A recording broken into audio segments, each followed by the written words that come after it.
इस वीडियो में हम बात करेंगे 1/x dx के इंटीग्रल की, जिसे हम यूं भी लिख सकते हैं कि ये x की ताकत -1 dx का इंटीग्रल है। अच्छा, अब हम ये जानते हैं कि डेरिवेटिव का एंटी डेरिवेटिव जो है वो इंटीग्रल होता है। मतलब ये कि अगर मैं आपको ln x का डेरिवेटिव लेने को कहूं तो आप जानते हैं कि ये बराबर होता है 1/x के।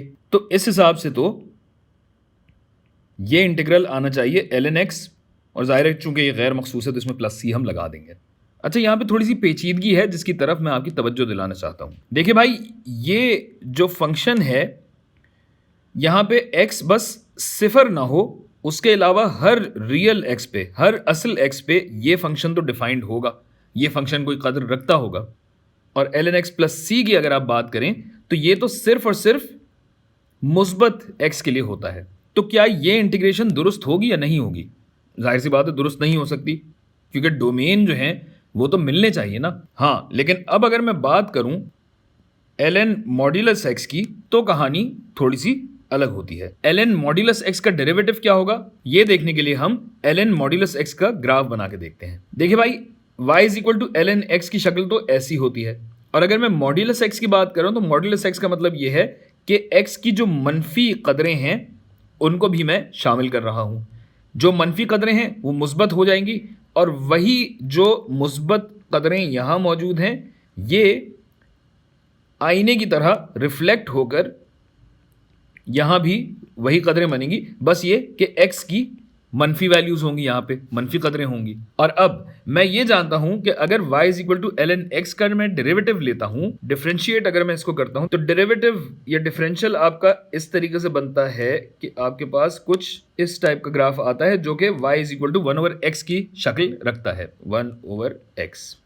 और ये कहाँ हो रहा है? जहां x सिफर से बड़ा हो, मुस्बत हो। तो जब मनफी होता है तब क्या कहानी होती है? तब ये कहानी होती है कि भाई जो डेरिवेटिव मिसाल के तौर पे यहां आ रहा था, इसी का मिरर रिफ्लेक्शन, इसी का अक्स अगर मैं देखूं तो डेरिवेटिव की, डिफरेंशियल की जो कदर यहां बन रही होगी वही कदर यहां भी बन रही होगी, बस वो मनफी होगी या मनफी हिस्से में पाई जाती होगी। इसी तरह यहां अगर आप डेरिवेटिव लेना चाहें तो यहां भी डेरिवेटिव की कदर वही होगी, बस ये कि मनफी होगी। और ऐसा हर पॉइंट पे हो रहा है। गोया अगर मैं ln मॉड्यूलस x, जो कि ये है ln मॉड्यूलस x का, जाहिर है मॉड्यूलस x की बात करूं तो आधा हिस्सा यहां है और आधा हिस्सा यहां है। तो मॉड्यूलस x के इस वाले हिस्से की अगर मैं बात करूं तो यहां भी जो मेरी ढलान बनेगी वो कुछ इस किस्म की बनेगी।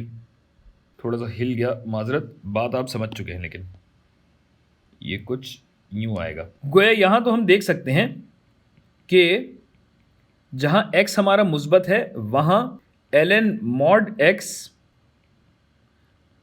ln x के ही बराबर होता है, जिसका मतलब यह है कि इसका डेरिवेटिव जो है, इसकी ढलान बराबर होगी ln x की ढलान के, जो कि है 1/x।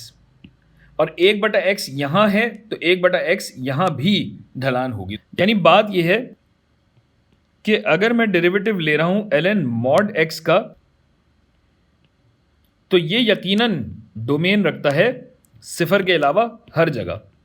याद रखिए, कदर की बात नहीं हो रही, इसके डोमेन की बात हो रही है। यहां मसला ये था कि इंटीग्रल का डोमेन अलग था और ln x +c का डोमेन अलग आ रहा था। गोया हमें यह समझ में आया कि भाई अगर ये इंटीग्रल आपको लेना है ना तो सिर्फ ln x +c नहीं होगा, ln पे मॉड्यूलस भी लगना जरूरी है, क्योंकि ln x जो है वो अलग डोमेन रखता है, लेकिन ln मॉड्यूलस x का डोमेन इस इंटीग्रल के डोमेन के बराबर होगा, लिहाजा अब ये सही है।